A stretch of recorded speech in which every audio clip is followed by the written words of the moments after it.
The morning light shimmered across the silver skyline of downtown Atlanta. Inside one of its tallest towers, a group of executives gathered around a polished table, laughter echoing like glass. At the far end of the room, a young woman knelt silently, scrubbing coffee off the marble floor. "Clean it up," the manager barked. Her voice carried that sharp edge reserved for people she didn't respect. "That's all you people are good for." The executives chuckled. A few looked away, uncomfortable but silent. The young woman, her name tag read Maria Collins, kept her head bowed. Her hands moved steadily, but her eyes burned with quiet defiance. Beneath her calm expression lived something no one in that room could see. A plan. The manager, Clara Holt, crossed her arms, smirking. "Maybe if you work really hard, Maria, one day you'll make it to the mailroom." Laughter again. Maria said nothing. She stood slowly, gathering her cleaning tools with deliberate grace. As Clara turned her back, Maria slipped her phone into her pocket and pressed record. Her gaze flicked briefly to a hidden camera mounted near the ceiling corner. For the first time, she looked directly into it. What would you do if this happened to you at work? The question hung in the air, daring anyone listening to answer. But what no one knew, not the executives, not even Clara, was that Maria Collins wasn't who they thought she was. She wasn't a cleaner hired from a staffing agency. She wasn't desperate for hours or begging for a paycheck. Maria was the daughter of David Collins, CEO of one of the largest investment firms in the country, and she was on a mission. 3 days earlier, in a quiet office lined with mahogany and gold trim, David had placed a thick folder on his daughter's desk. 17 complaints of discrimination in 1 year, he said, his tone measured, all dismissed by HR. Maria flipped through the pages. Employees of color passed over for promotions. Sudden firings, subtle patterns of bias hidden under polished professionalism. Her father leaned forward. "Their technology is revolutionary, but I won't acquire a company with a rotten culture. I need proof before we move forward." Maria's voice was calm, but her eyes were fierce. "Then let me go undercover. No one notices the cleaning staff. If corruption hides in the corners, that's exactly where I need to be." David hesitated, pride and concern mingling on his face. "You're sure you're ready for this?" "I've spent years studying corporate ethics, Dad," she said softly. "Now it's time to test them." At precisely 7:30 a.m., Maria stepped through the gleaming doors of Stratwell Technologies. The building rose like a steel monument over the financial district, its mirrored glass catching the sun. She wore a plain gray uniform, hair tied neatly, posture composed. Her name tag, Lisa Carter, rested perfectly pinned to her chest. Inside HR, a board manager processed her paperwork without a glance. "Executive floor needs coverage," he muttered, handing her a key card. "The last cleaner quit without notice. Just stay out of the way." Maria nodded and walked out silently. She had just entered enemy territory. The executive floor shimmered with perfection. Framed awards lined the walls. Polished oak desks gleamed beneath soft lighting, and the air smelled faintly of imported coffee. Clara Holt, the operations director, met Maria with an air of forced politeness. "Bathrooms every hour. Offices daily. And don't linger," she said briskly. Her tone dripped with superiority like sugar hiding venom. "I assume early mornings work for you people." Maria smiled politely. "Yes, ma'am," and pushed her cleaning cart forward. But as she moved through the halls, she noticed the subtle difference in Clara's tone. Warm laughter for white employees, clipped words for the others. Every phrase left a sting that wasn't visible on paper but burned in real life. By noon, Maria had documented her first 5 incidents, each logged carefully into an encrypted app designed for workplace discrimination investigations. Time, place, speaker, exact quote. No detail missed. As her shift ended, Clara called her into the office. "I've decided to change your schedule," she said without looking up. "We need weekend coverage. I'm sure you need the hours." Maria's eyes flicked to the framed photo on Clara's desk, her husband, a judge, shaking hands with city officials. Justice in public, injustice in private. Outside, her phone buzzed with a message from her father. Board meeting moved up. "We need results in 30 days, not 90. Maria exhaled slowly. "Then I'd better get to work." 5 days later, Maria pushed her cleaning cart into the main conference room during a department head meeting. Executives discussed quarterly projections while barely noticing her presence. At the front, Clara pointed to a chart. This upgrade will increase efficiency by 17%. Maria, quietly wiping the glass wall, murmured to herself, "No, it should be 37. A young executive near the back, Ethan Chu, turned, startled. "What was that?" Clara's head snapped up. "Is there a problem with the cleaning staff, Mr. Chu?" Ethan hesitated. "Actually, she's right. The calculation doesn't." Clara cut him off. "If you have time to chat with janitors, perhaps you're not busy enough. These discussions are beyond their understanding." Maria bowed her head. "I apologize, ma'am." "Some people should stay in their place," Clara announced loudly, scanning the room for approval. A few chuckled. Most looked away. As the meeting ended, Ethan approached her quietly. "That was impressive," he said. "You were right about those numbers." Maria gave a small shrug. "Just something I heard once." "I could report her to HR," Ethan whispered. "That was unprofessional." "Please don't," Maria said. "I need this job." He nodded, uncertain. When he left, Maria pulled out her phone and logged every word, every reaction. Her evidence file was growing fast, and so was her resolve. That night, she received an email from Clara to all employees. Mandatory attendance required for company gala next Friday. All staff must assist. No overtime authorized. Maria forwarded it to a hidden contact with a single message. Perfect opportunity. Time to escalate. The night of the gala arrived wrapped in glitter and glass. Stratwell Technologies had transformed its cold marble lobby into a shimmering hall of power. Crystal chandeliers hung like frozen stars, and soft music floated through the air while the city's wealthiest executives raised their glasses to celebrate another year of profits. Maria moved between them unnoticed, her gray uniform blending into the shadows.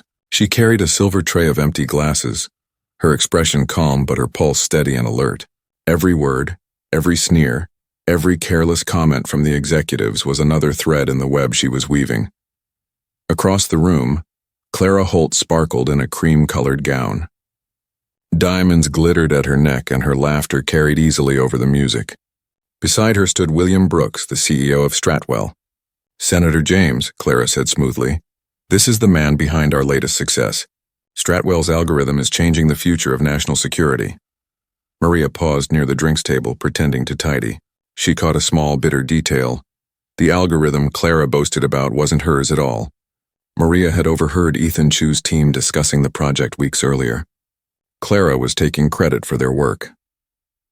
Moments later, a senior executive staggered forward, wine sloshing dangerously close to a guest's tuxedo. Maria stepped in swiftly, steadying him and setting his glass aside. "Let's get you some water, sir," she said quietly, guiding him toward a nearby table. The guest smiled at Clara. "Your staff is well trained." Clara's smile tightened, just slightly. "Basic competence is the least we expect." Maria held her composure, though the words pressed like ice against her chest. 20 minutes later, Clara brushed past a server a little too forcefully. Red wine spilled across her cream dress in a vivid splash. The crowd gasped. "You clumsy girl." Clara's voice cracked through the room. Heads turned. "Do you know how much this costs?" Maria was already at her side with napkins. "I'm so sorry, ma'am." "Let me help you." Clara drew herself up, voice rising higher. "This is what happens when companies hire from certain neighborhoods. No attention to detail, no discipline. Maybe if you'd finished high school, you'd have a better job." The music faded. Conversation stopped. Every eye in the room turned toward them. Maria knelt, quietly blotting the stain. Her hands were steady, her voice even. "I only wanted to help, ma'am. See?" Clara laughed sharply. Can't even defend herself. For a long moment, the silence was unbearable. The CEO looked on, his face unreadable. A few executives exchanged uneasy glances, but no one spoke. Maria straightened slowly. "I'll finish cleaning the spill," she said softly, then walked out with quiet dignity. Inside the restroom, she locked herself in a stall, pulled out her phone, and uploaded the entire recorded exchange to a secure folder. Her hands trembled, but her focus never wavered. A message appeared on her phone, got it all. "Enough to proceed?" Her reply came quickly, "Not yet. I need full pattern evidence. We're close." She took a deep breath, smoothed her uniform, and walked back into the ballroom as if nothing had happened. From across the room, William Brooks watched her. His expression had changed. Something in his eyes hinted at suspicion or curiosity. That night, when Maria returned to her small apartment, she spread her documents across the table. Spreadsheets glowed on her laptop screen, each filled with names, dates, comments, and recordings.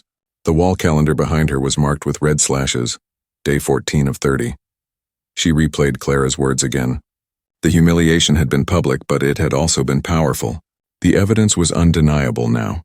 Still, Maria's thoughts drifted back to her father's office, the memory sharp and grounding. She had promised him proof, but this had become more than business. Her grandmother's photo hung near the window, captured mid-protest during the civil rights marches of the 60s. Maria looked at that face, strong, unyielding, and whispered, "This isn't about a merger anymore. It's about justice." The next morning came gray and heavy. Maria arrived early, pushing her cart through the silent executive floor. From behind a cracked door, she heard Clara's voice. "I know James has the technical skills," Clara said, "but he's not leadership material." The CEO's voice followed, hesitant. "His performance record is solid, Clara." "Trust me," she replied, confident as ever. "He wouldn't fit in with the leadership culture." Maria froze. That was it. Direct proof of bias from leadership itself. When Clara left, Maria slipped into the hallway and found James by the server room. He looked up, surprised as she approached. "I'm just the cleaner," she said quietly. "But I see everything. If you're facing discrimination, you need to document it." James frowned. "Why are you telling me this?" "Because silence helps them win." She handed him a small card with contact information for a workplace attorney. "Use it if you need to." When she turned, Clara was watching from down the hall. "My office," she said coldly. Inside, Clara's voice was pure ice. "Why were you talking to James?" "He asked about cleaning schedules," Maria lied. "From now on," Clara said, sliding a paper across the desk, "you're reassigned to basement storage. You don't belong on the executive floor." The basement was cold, dusty, filled with forgotten records and broken equipment.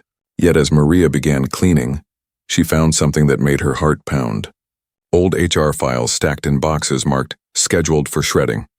During lunch, alone in the dim light, she opened one. Inside were performance reviews of minority employees downgraded with vague comments like, "not a culture fit." Complaint forms marked "resolved" with no explanation. She photographed every page, fast but careful. The door creaked open suddenly. Maria shoved the files back, grabbed a duster, and turned as a voice echoed. "I thought I might find you here." It was Ethan Chu. He stepped closer, voice low. "Clara asked HR to dig into your file. Says you lied about your background. She's trying to get you fired." Maria's heart raced, but she kept her face calm. "Then she's wasting her time." "She's targeting you," he warned. "The same way she targeted me." Maria studied him. "You too?" He nodded. "Twice passed over for promotion. Both times for people less qualified. I've been documenting it too." She met his eyes. "Then we're not alone." That night, Maria added Ethan's testimony to her evidence file. Her calendar showed day 20 of 30. Only 10 days left. But time wasn't the only thing running out. An email notification lit up her phone. Meeting scheduled. Clara Holt and William Brooks with legal.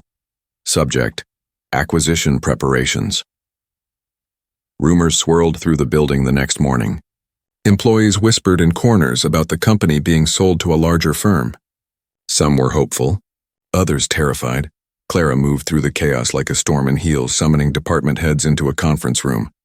"We need to clean up everything before the acquisition," she ordered.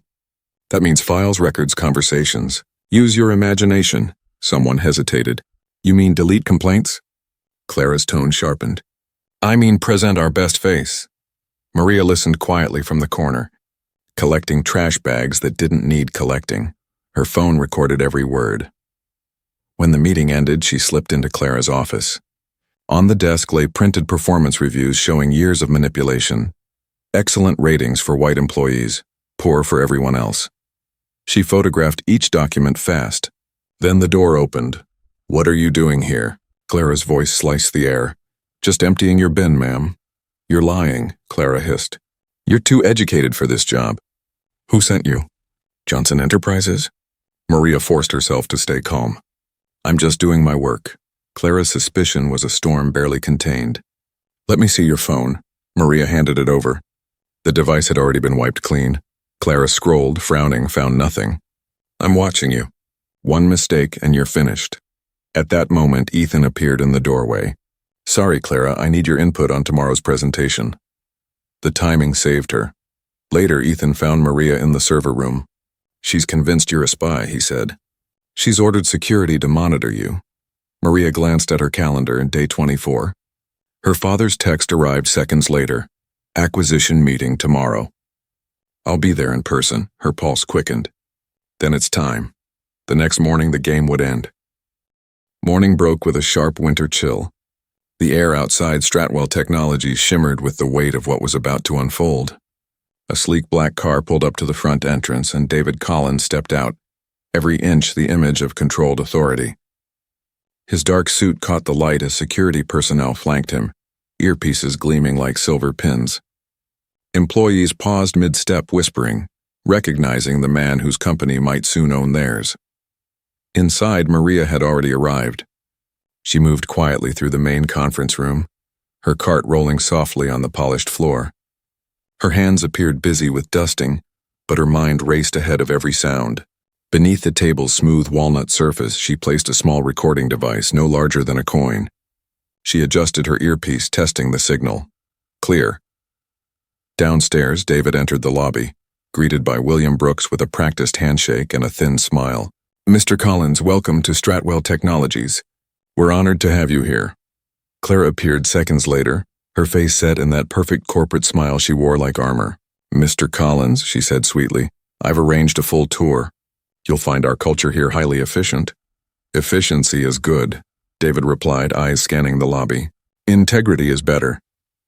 He didn't notice his daughter in her gray uniform cleaning a far corner, but Maria saw everything. The floor was busier than usual that morning.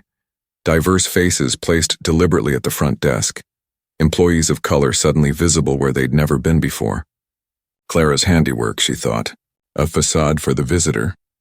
As the group moved through departments, Clara narrated like a polished politician, steering conversations, redirecting curious glances, making sure no one mentioned anything inconvenient. But David's questions cut through her performance like light through smoke. Your retention rate is unusually low, he said, glancing at a report. Is it true that certain departments have had turnover double the industry average? Clara laughed softly. Talent moves quickly in our field, Mr. Collins. We consider it a sign of our strong training. Maria, watching from the side corridor, clenched her jaw. Lies layered on lies, and yet Clara spoke them as if truth had always been hers to shape. Between meetings, Clara found Maria near the elevator. Stay away from the executive floor today, she said coldly. Take the day off. I need the hours, Maria replied. Consider it paid leave. The words were smooth, final, and full of threat. Maria walked away without answering. Instead of leaving, she went straight to the locker room. 10 minutes later, the gray uniform was gone. In its place, black slacks, a blue blouse, her hair tied neatly back. She looked every bit the mid-level analyst she had once pretended not to be. With a tablet in hand, she moved through the building like someone who belonged. No one questioned her presence. She watched from a distance as Clara led David into another conference room, her voice honeyed but brittle. When David finally looked up between meetings, his gaze brushed hers for a fraction of a second. There was no recognition in his face, just the faintest nod, a signal that told her he trusted her plan. Her phone buzzed.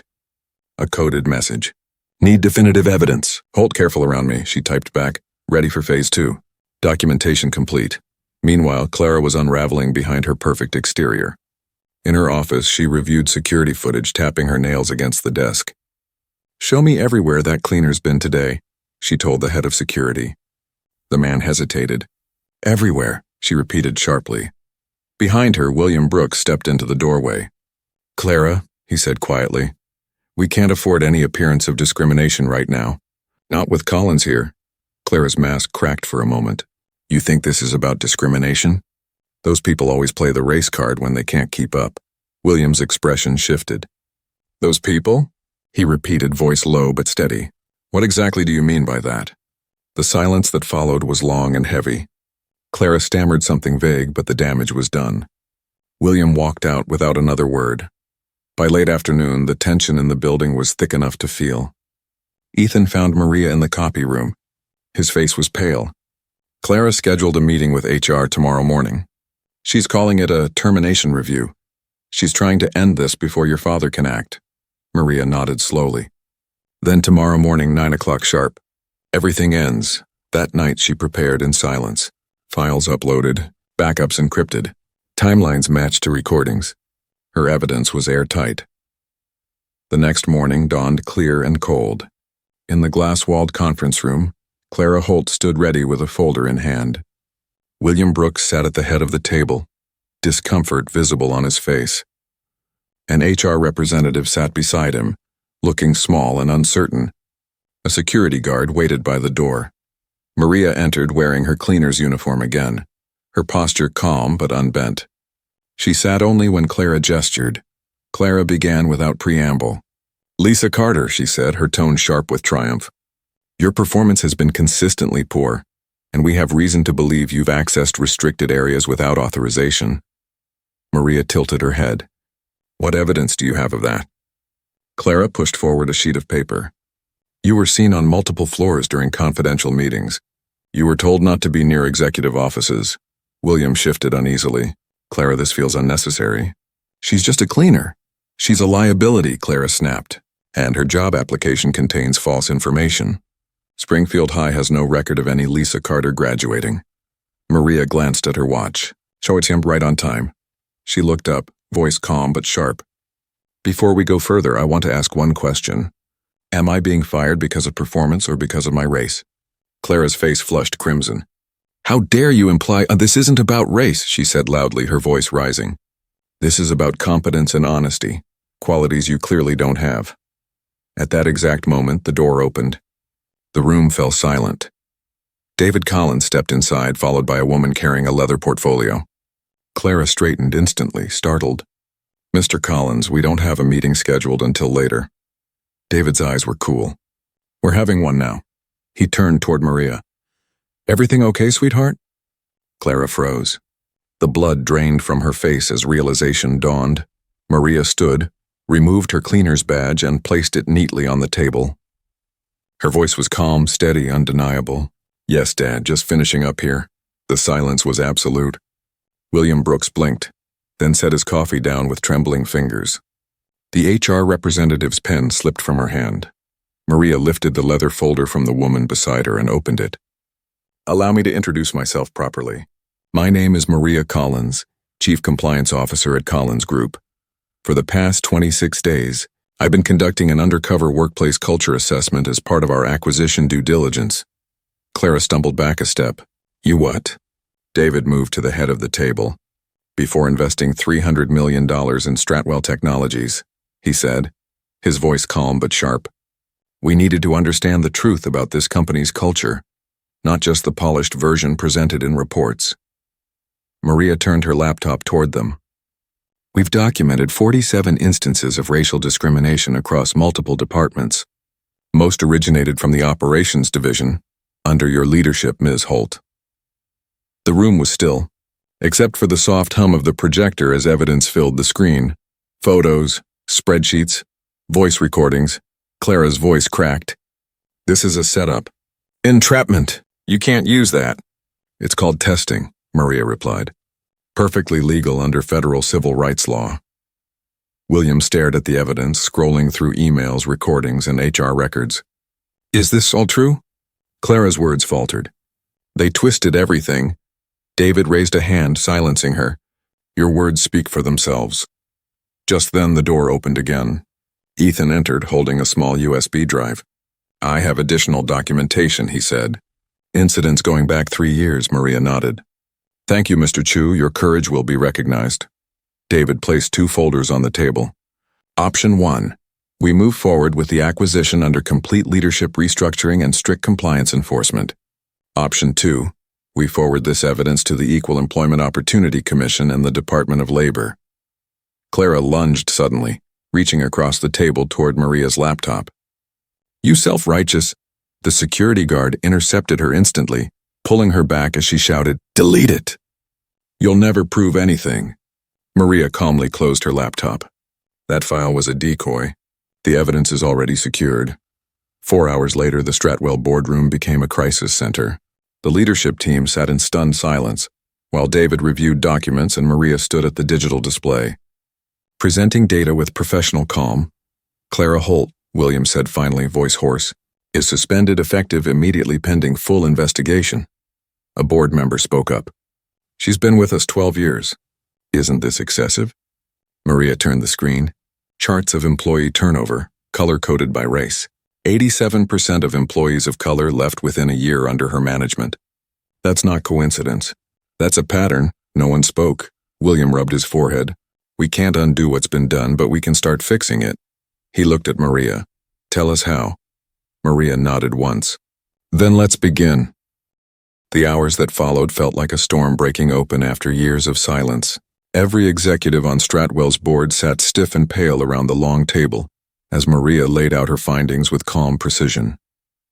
The wall display glowed with evidence, documents, recordings, timelines, all marked with the weight of truth. William Brooks leaned forward, the lines in his face deepening with each new revelation. "This is more than misconduct," he said finally. "It's systemic failure." Across the room, the company's legal counsel, a woman named Lydia Nash, flipped through the printed summaries. Her tone was measured but grave. "If even half of this holds up in court, Stratwell faces multiple class action suits, violations of federal contracting law, and millions in potential damages." David Collins closed the folder in front of him. "Or," he said evenly, "you can rebuild from within, starting today." Maria switched slides, revealing a new plan labeled Remediation Strategy, Phase 1. "Immediate leadership restructuring," she explained. "Ms. Holt will be formally terminated for cause. HR will undergo a complete external audit. Every promotion, firing, and disciplinary action from the past 5 years will be reviewed independently." A few board members exchanged glances, as if hoping to find disagreement somewhere to hide behind. None spoke. "Phase 2, Maria continued, her voice steady, "includes compensation for all employees harmed by these practices, restitution, re-employment opportunities, and public acknowledgement of wrongdoing. That'll cost us millions," one board member blurted. Maria didn't flinch. "Discrimination has already cost you millions in lost talent, innovation, and credibility. This is your chance to correct it." William sat back, silent for a long moment before saying, "She's right." His tone was quiet but resolute. "We built this company on technology that connects the world, yet inside our own walls we were tearing people apart. That ends today." Lydia nodded. "We'll formalize the decision. Full compliance overhaul." The motion passed unanimously. Clara Holt was officially terminated and banned from the building before sunset. When security escorted her out, she tried to keep her chin high, but her eyes betrayed panic. "You'll regret this," she hissed at Maria. "I'll sue every one of you." Maria's response was calm. "You've already built your own case." That night, news of Stratwell's internal investigation leaked. By morning, headlines had spread across financial outlets. Tech giant faces discrimination scandal during acquisition talks. The public reaction was immediate: shock, outrage, and curiosity. But amid the chaos, something else began to stir: a cautious respect for how swiftly Stratwell was confronting its failures. Inside the company, the shift was palpable. For the first time, employees whispered not in fear but in hope. William Brooks called an emergency all-staff meeting. The entire workforce crowded into the atrium, hundreds of faces watching as he stepped up to the microphone. Maria stood just behind him, quiet and composed. "I failed you," he said simply. "I saw things and stayed silent. That silence stops now." A murmur rippled through the room. He continued, voice gaining strength. "We're rebuilding this company, not just for profit, but for people. Every one of you deserves to be seen, heard, and treated with respect. And that starts today." Applause broke cautiously, then grew. Some clapped with conviction, others with tears in their eyes. For many, it was the first time they had felt acknowledged in years. Over the next few weeks, Stratwell transformed from a corporation in crisis to a company in reckoning. External auditors moved through HR offices, reviewing records line by line. Dozens of emails came to light, proving patterns of bias long buried under euphemisms like not a fit or lacking leadership presence. Maria oversaw everything with quiet focus. Her days began before sunrise and ended long after the offices emptied, but fatigue never reached her voice. Ethan Chu was promoted to interim operations director. He worked closely with her, implementing blind review processes and transparent evaluation systems. "This is what we should have been doing all along," he told her one night, standing beside the glowing city skyline. "It's what everyone deserves," she replied. Meanwhile, Clara's world collapsed. The lawsuit she filed against Stratwell made the evening news, but when reporters began uncovering her record, the emails, the recordings, public sympathy vanished. Sponsors withdrew, professional networks distanced themselves, and her once admiring peers avoided her calls. Her husband, a respected judge, reviewed the documents Maria had made public. "What were you thinking?" he demanded during one of their last conversations. "You've jeopardized everything." "They twisted my words," Clara argued weakly. "Everyone jokes that way behind closed doors." His voice was cold. "Then maybe the door should have stayed closed before you forgot who was listening." At Stratwell, Maria's reforms deepened. Wage equity analysis corrected years of imbalance. The janitorial and support staff, once invisible, were granted full benefits and advancement opportunities.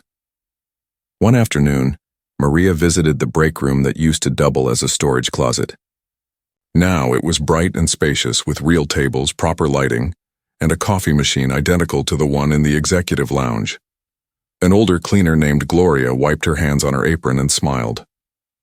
"I've been here 20 years, miss," she said softly. "No one's ever looked at us the way you do." Maria returned the smile. "You've kept this place running long before I arrived. It's time everyone saw that." By the end of the month, the Collins Group officially finalized the acquisition. Stratwell Technologies became Stratwell Collins, a new entity with a clear mission: building innovation through equity.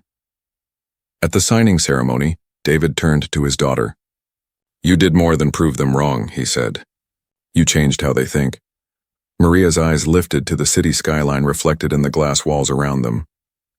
"Change isn't about proving anything," she said quietly. "It's about showing what's possible when people finally listen." But not everyone was ready to accept that. Clara's lawyers had already filed a motion for wrongful termination and defamation, seeking $20 million in damages. The hearing was set for spring. Maria reviewed the notice with calm detachment. "Let her bring it," she said to her father. "The truth will speak again," David smiled faintly. "It always does in the end." As Stratwell Collins moved forward, the company's culture began to shift in visible ways. Team meetings now included new voices. Project leads represented real diversity, not performative gestures. Employee satisfaction scores soared. And at the heart of it all, Maria remained steady, quietly leading, quietly rebuilding, quietly ensuring that no one ever again had to hide behind a mop just to expose the truth. Spring arrived, but the chill inside the courthouse carried its own kind of winter. Cameras flashed as Clara Holt stepped from her car, dressed in a dark suit meant to reclaim authority. Her face was composed, but the tightness around her mouth betrayed sleepless nights. Across the plaza, Maria entered quietly through a side door, carrying a folder instead of a purse. She wasn't here to grandstand. She was here to finish what had begun in silence. Inside, the courtroom was full. Reporters filled the benches, eager to witness the former executive face off against the woman she had once called a cleaner. The judge, a retired federal official with a reputation for fairness and sharp attention, called the hearing to order. Clara's attorney, younger than she would have liked and visibly nervous, began his statement. "Ms. Holt," he said firmly, "maintained exceptionally high standards of performance. She applied those standards equally to all employees regardless of race or background. This so-called investigation was nothing more than corporate manipulation, designed to destroy her reputation and devalue Stratwell's stock before an acquisition." Maria sat still, her expression unreadable. The judge turned to her. "Ms. Collins, please present your evidence." She rose smoothly, walking toward the center of the room. "Over a period of 26 days, my investigation recorded 73 incidents of discriminatory behavior," she began. These ranged from verbal harassment and biased performance reviews to the deliberate suppression of qualified employees of color. Her tone was calm, deliberate, but every word landed with precision. She clicked the remote, and the first recording played through the speakers. Clara's voice filled the room unmistakable. These diversity quotas are killing efficiency. We're lowering standards just to check boxes. Clara's face drained of color. That's taken out of context, she snapped. Maria continued without acknowledging her. Each clip is time-stamped and cross-referenced with witnesses and HR records. None were edited. Next came a series of emails. In one, Clara had written, "Find a reason to let Johnson go. We don't need his kind here." The courtroom fell into a stunned hush.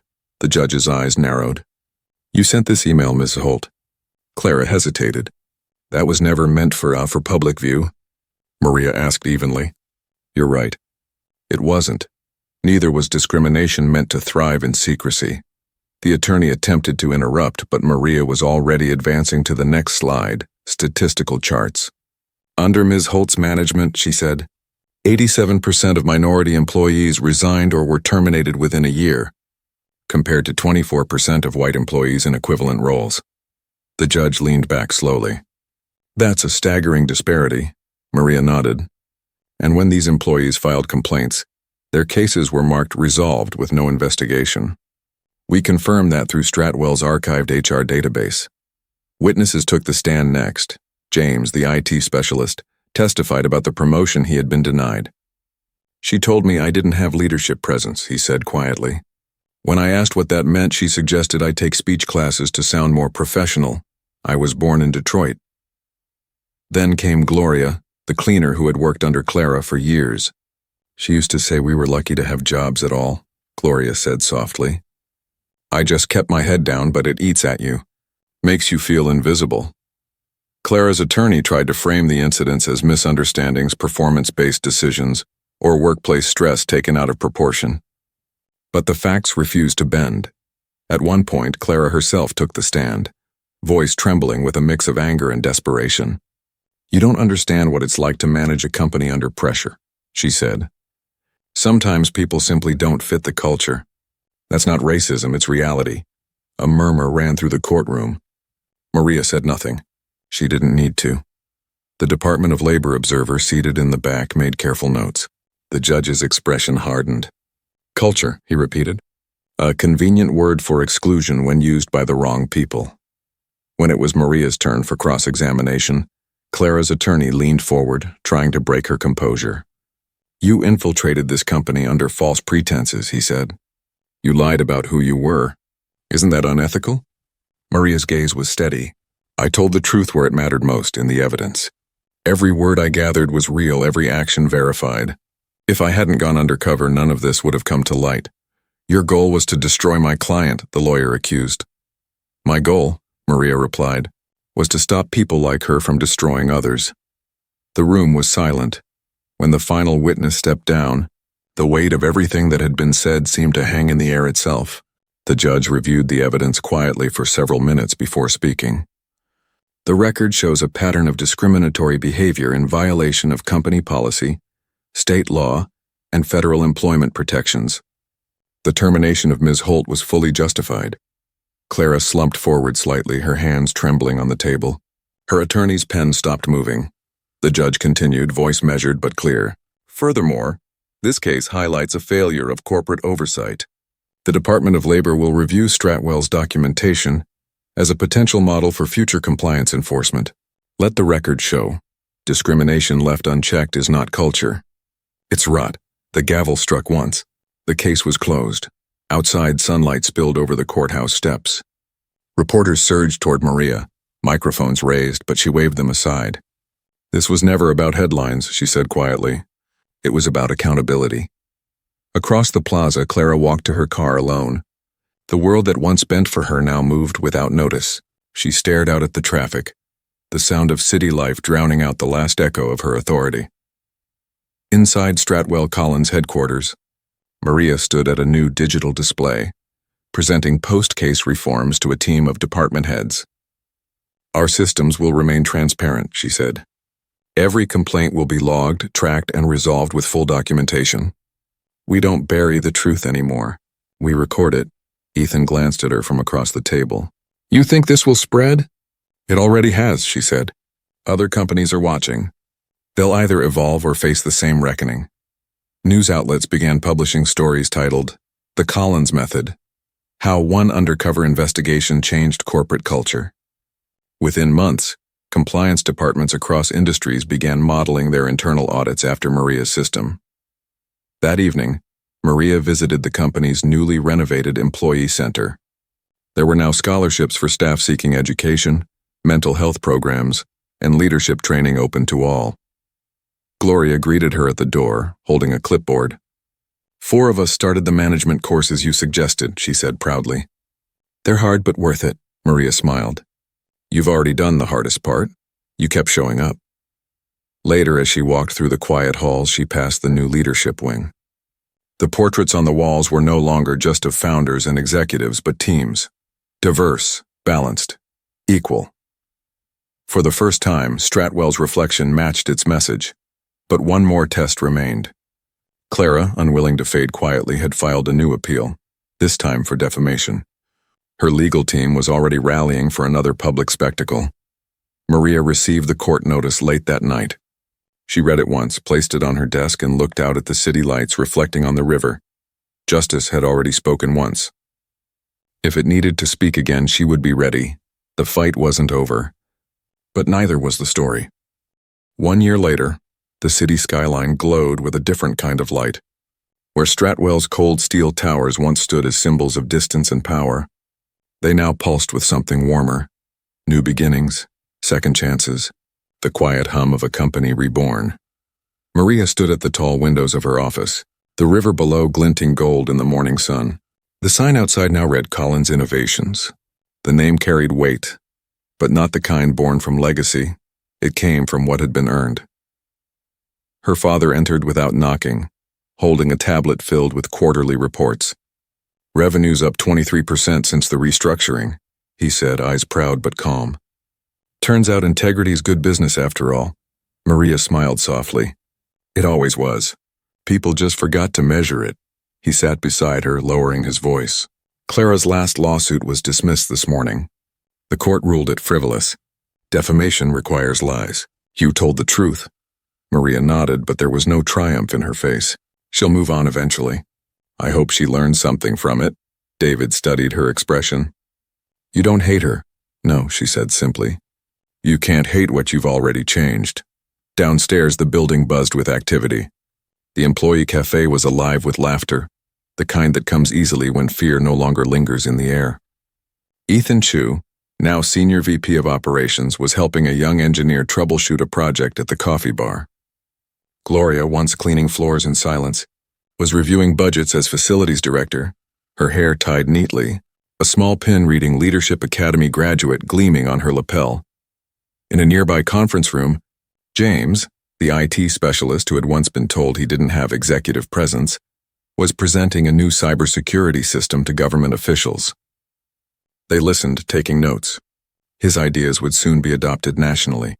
The company had not just recovered, it had transformed. The changes were visible in every corner: open doors, shared tables, transparent policies. Walls that once divided departments now displayed photographs of teams, celebrations, and milestones reached together. That afternoon, Maria walked through those halls quietly, pausing by one display. It was a collage titled Voices Restored. It showed employees who had left Stratwell under Clara's regime, each one holding a note that said, "I was heard." Her throat tightened as she took it in. These weren't just pictures. They were lives reclaimed. When she returned to her office, her father was still there, reviewing a stack of documents. Harvard Business Review wants to feature your methodology, he said. They're calling it the Collins Framework for Corporate Equity. 3 universities are already teaching it. Maria leaned against the window, arms folded, thinking of all the faces that had brought them here. The silent cleaners, the overlooked analysts, the quiet workers who had kept the system running even when it refused to see them. It wasn't just my framework, she said. It was theirs. Every person who refused to accept invisibility. David smiled. That's what makes it powerful. It didn't start in the boardroom. It started with a mop and courage. Outside, the city hummed, a rhythm of movement, of progress, of life continuing. A message flashed on Maria's phone from the Department of Labor. Your compliance model has been selected for nationwide pilot integration across federal contractors. She exhaled slowly, letting the weight of it settle. This wasn't the end of one battle. It was the beginning of a wider change. That evening, Collins Innovations hosted a celebration for its first anniversary under new leadership. Employees gathered in the atrium beneath strings of warm lights. No hierarchy, no separate tables, just people sharing stories. William Brooks, who had stepped down as CEO but stayed on as advisor, raised his glass. To Maria, he said, his voice carrying over the soft hum of the crowd. She taught us that justice doesn't come from authority, it comes from courage. Applause filled the room, genuine and thunderous. Maria lifted her glass slightly but didn't speak right away. She waited until the sound faded into quiet expectation. Justice, she said finally, isn't about punishment. It's about restoration, about creating a space where people can breathe without fear, work without barriers, and rise without permission. What we built here isn't just a company. It's proof that change begins the moment someone dares to ask, why not better? The words hung in the air, soft yet sharp, and for a heartbeat the entire room seemed to breathe as one. Later that night, after the lights dimmed and the laughter faded, Maria returned to her office. She sat at her desk and opened her final report on Stratwell's transformation. The last page was reserved for a note she had written to herself, a reminder of where it all began. It read, "Discrimination survives in silence. Justice begins when one person refuses to stay quiet." She added one last line beneath it, the kind that would echo beyond paper. Change doesn't start in power. It starts in truth. Closing the file, she looked once more at the framed photo on her wall, her grandmother standing firm in a 1960s protest, surrounded by a sea of determination. Maria smiled, the same strength shining in her eyes. The night outside was still, the city lights painting reflections across the glass. In those reflections, the past and the present met, one woman cleaning a floor while the world ignored her, another standing tall at the helm of a redefined company. Different uniforms. Same fire. And somewhere in that quiet, a truth settled deep and permanent. When evidence meets courage, justice doesn't just arrive, it stays.